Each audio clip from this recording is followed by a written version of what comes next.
Hey y'all, it's Chris and Tammy with Collard Valley Cooks. We are making Mama's old fashioned fudge. I am ready for a piece. I don't know about you, but my mama made old fashioned fudge with cocoa, not melted chocolate and not cheese, but good old cocoa and sugar, vanilla flavoring, some good old evaporated milk. Did your mama make it like that? Mama put a dollop of peanut butter in there. We can go ahead and do that while we're waiting on our skillet to get hot. And she would beat it after she got it done. And she used the mixer. Now, back in the day when her mama done it, I don't know what, she might have just beat it with her hands. I don't really know. My spatula's got something on it. Okay, so we're going to put a dollop of peanut butter in the mixer. You want to have your mixer ready.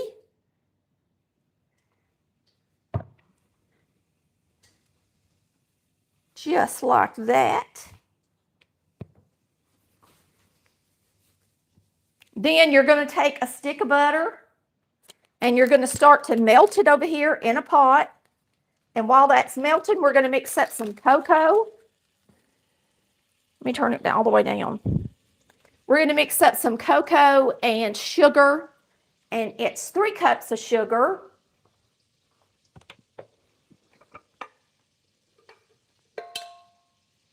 So we're going to hop over here, Chris, and mix up some sugar and cocoa. So you're going to use 3 cups of sugar, 1, and if you can, get extra fine sugar to make candy, 2, 3. That's a lot, ain't it? Don't get no cheap sugar. And then you're going to use 3 heaping tablespoons of cocoa. There's 1, 2, and 3.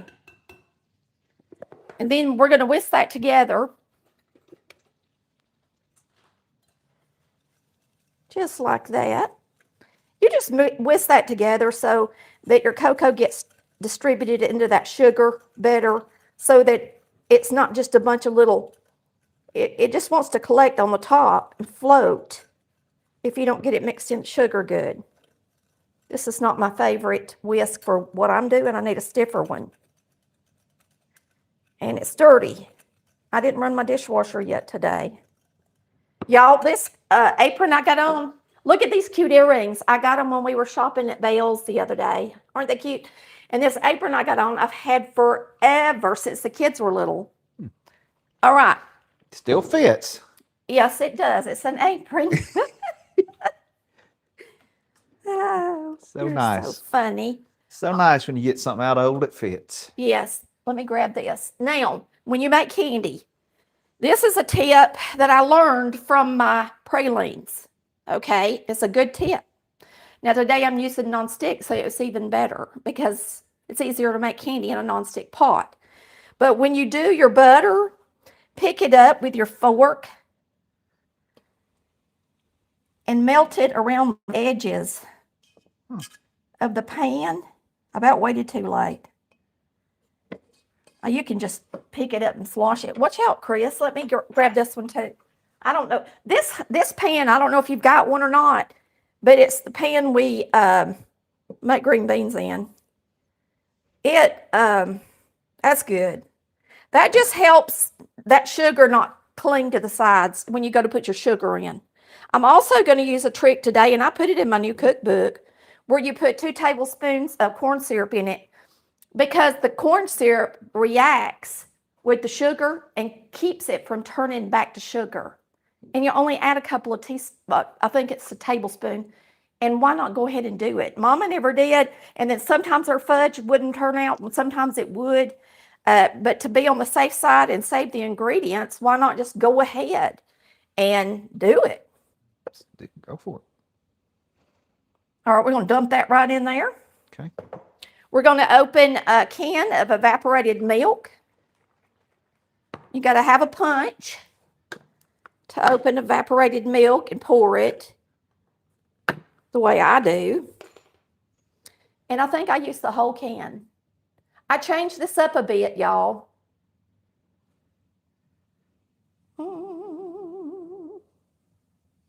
The whole can. I changed my recipe up just a bit when I made the new cookbook to make it easier. Okay. So I used to didn't put in quite the whole can, but we're going to because most of the time mine turns dry if I don't. And I wind up putting it in at the end anyway. And we're also going to put in a dash of salt because everything's better with a little salt in it. And we are going to get us a lid. We're going to put the corn syrup in. Let me grab my corn syrup and see how much it says. It says to add a tablespoon. That's all there is to it. Well, if you can do that, it's like magic.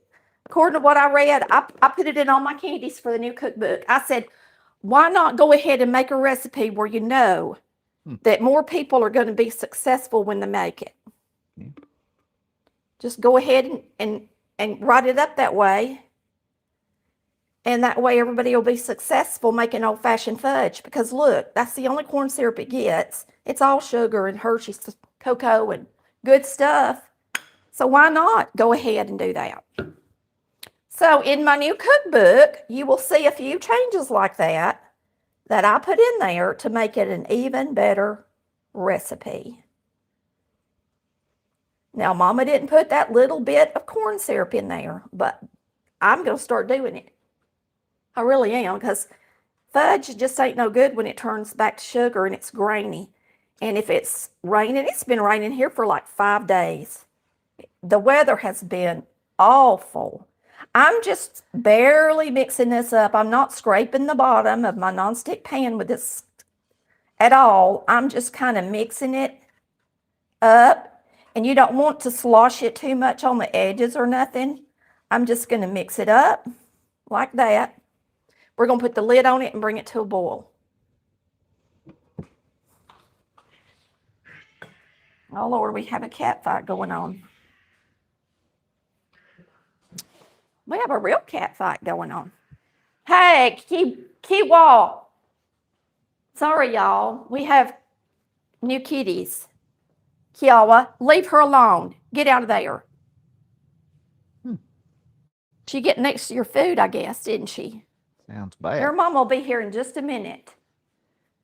When you bring grown cats in the house where there's already 2 cats, sometimes they don't get along with each other. Kind of like people, you know.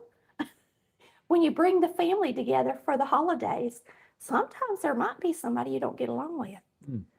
I don't know if that ever happens to you, but it can happen. Now, it's going to come to a boil quicker if you put a lid on it, and that's what we're doing. Yeah. And I'm trying not to stir it a lot. Since I got the corn syrup in there, we're going to hope that it just turns out just beautiful. Now, this is my real hair. You know, a lot of y'all know I wear a hairpiece most of the time. When it's real curly, sometimes I fix it, but it's a lot of trouble. And I got long hair. And I'll put it up there and I'll curl it. And then sometimes I don't. And this is one time I just let it curl by itself. It's kind of frizzy curly. Well, hey, Amy. Amy just got off of work. And she's coming in with her little lunch box. Looking good already. I'm going to turn it down a little bit. And I'm going to stir it just a hair. Because I can't help it. I'm going to stir it with this. This is going to be the last time I stir it with this because this has definitely got sugar crystals on it. But we're just going to not slosh it. Just stir it a little bit. All right, we're using pecans today. And these pecans are the best in the world because they're Georgia pecans. They come from Albany. And I didn't call them and ask them, could I have free pecans this year? I did last year, and they let me have some if I mentioned their name. I still love them. They're Sunnyland Farms, and they're very expensive. But let me tell you, you have not had a fresh pecan, no kidding, probably in umpteen years, unless you have had some that are that light in color. And you can't buy anything that fresh at the store, period. Not only that, but a lot of people sell them, local people sell them, and they're still not fresh like this. They are so good. So they're worth every penny you pay for them because I'm serious. They're just delicious. They're not oily. Most pecans now are old and they're oily flavor. The flavor, they're very oily anyway. And you know this. Let me just say this so they'll know. Oil gets rancid. Okay, now I'm not saying your pecans are rancid. I'm saying that your pecans are full of natural oil.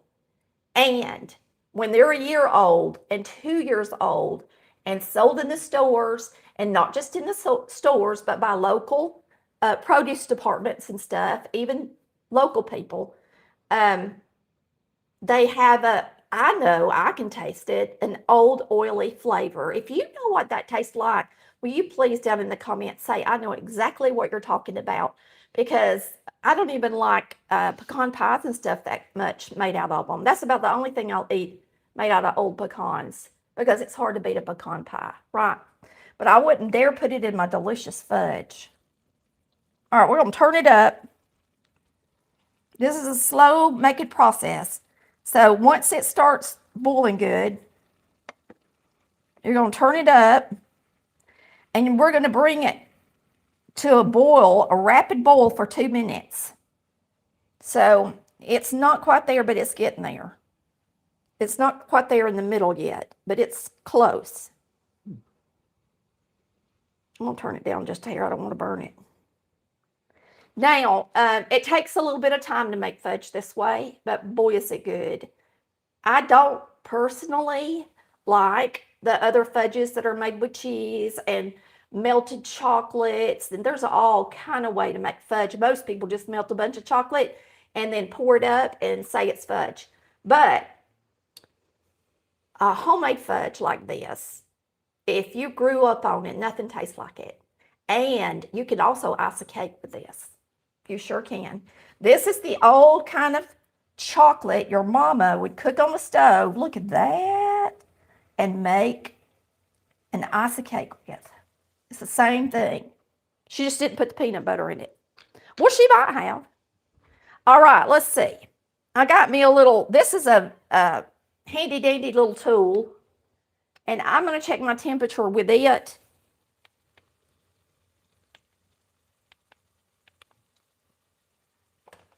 You're not going to believe, Chris, it already see. I'm not surprised. It's already there. It's supposed to get to 234 to 238 degrees. Let me make sure.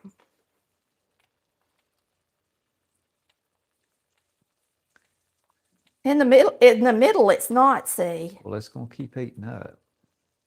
I don't know. I mean, dude, you're the fudge maker. I know. I think it needs to cook just a hair more in the middle. Sorry, y'all. I just cleared my throat. Losing my mind. It's hard to make candy like this when you're having to do a video, because candy's very you touchy. You have to really watch it, and when you're making a video, you want to pay attention to making the video. So you're kind of, can be a little tough. I think it's ready. Thinks it's ready. We're going to pour it up, y'all. When it's ready, you got to pour it up quick, because you don't want it to keep getting hot in the skillet. I mean, in the pot. Okay? So we're going to pour it in here. Get it out of that hot pot, and don't scrape the pot.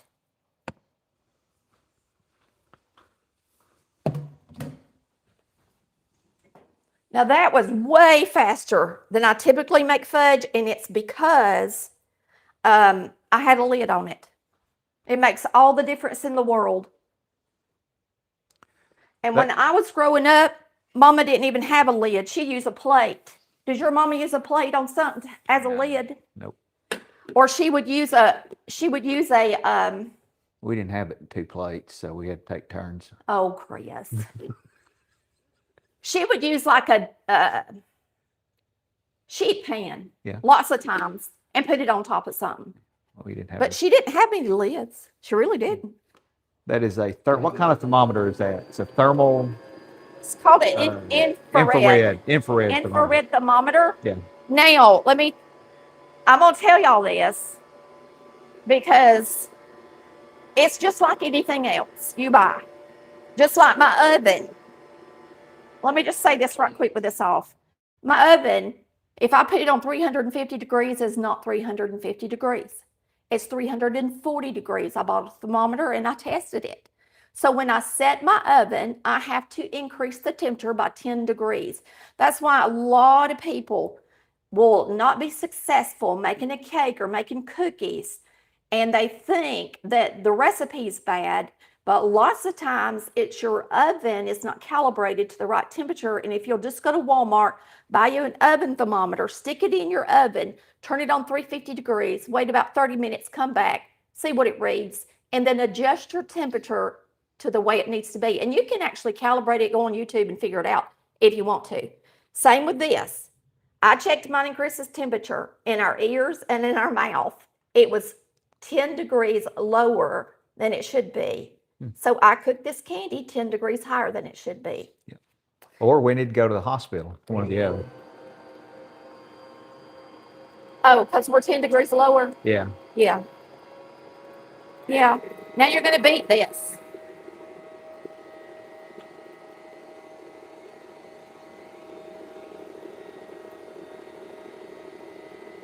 It looks pretty already. Let me take this off. Or it's hot, ain't it? Yep. Just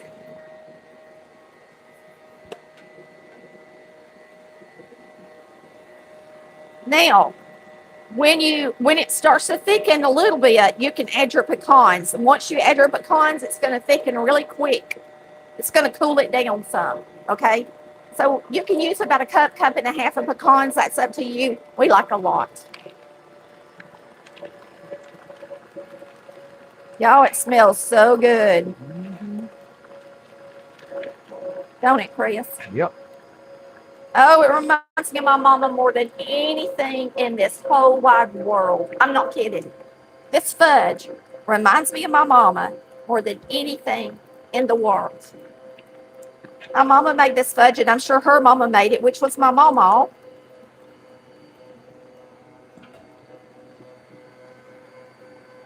We're just going to let it keep cooling down some. And then we're going to pour it up in here. Now, Mama would take butter, and she would line the pan with it. She always used a 7x11 or like an 8x8 or 9x9, like a brownie size pan. All right? Because you want your fudge to be kind of thick. You can line it with butter, and it always makes the fudge taste good if you do. If you take butter and just put it all over there, I don't even think I got any room temperature butter. Let me see if I do, because it's better if you do it that way. There's some in there. Oh, yeah, it is. It just tastes better. I got to hurry. It just tastes better when you get a piece of fudge, it's got butter all over the bottom of it. It's that salty and sweet. Is it salty and sweet? Yeah, because it's got a little peanut butter, and I put a little bit of salt in it. Now, if you want it real salty and sweet, you can always add more than a dash of salt. Mm-hmm. But it is really good. Really good. You can use any kind of nut in it, of course, you want. It's about ready to pour up. And, of course, y'all aren't going to get to see the finished product, except maybe on my beaters. If I put one of them in the refrigerator. Yeah.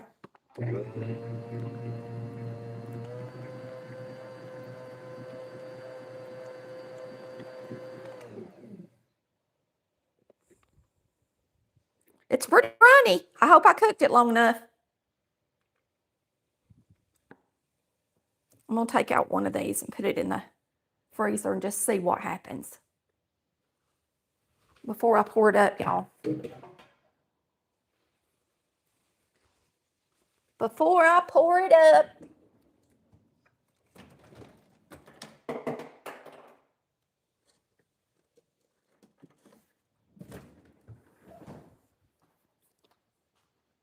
Yummy. Yummy, yummy.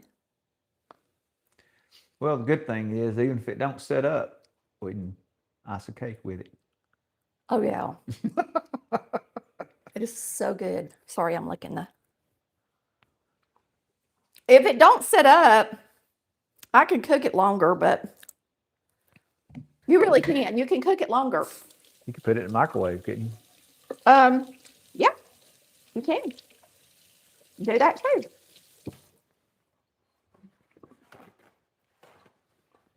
See, let's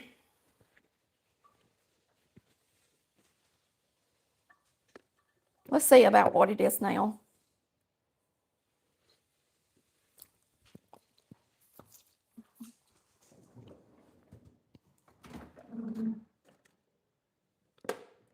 Oh,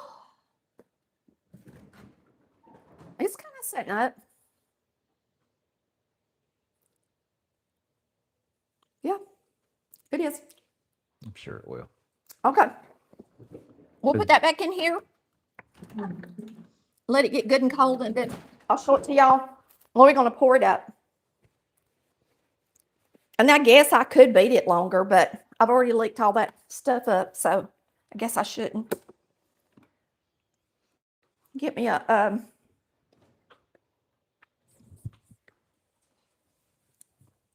thing. And some people don't really beat it anyway. Come around here, baby. I'm pouring.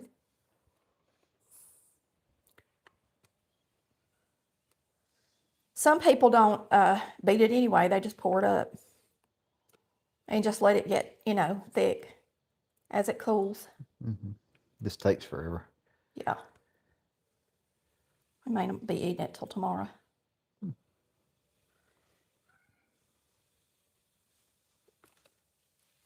It looks good.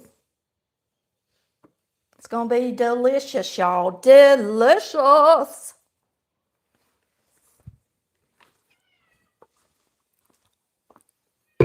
Yeah, you're not getting any. You just be, oh,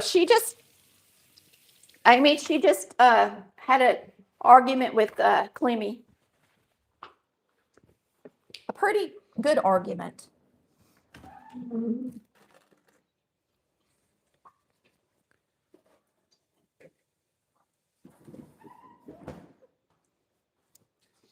Okay.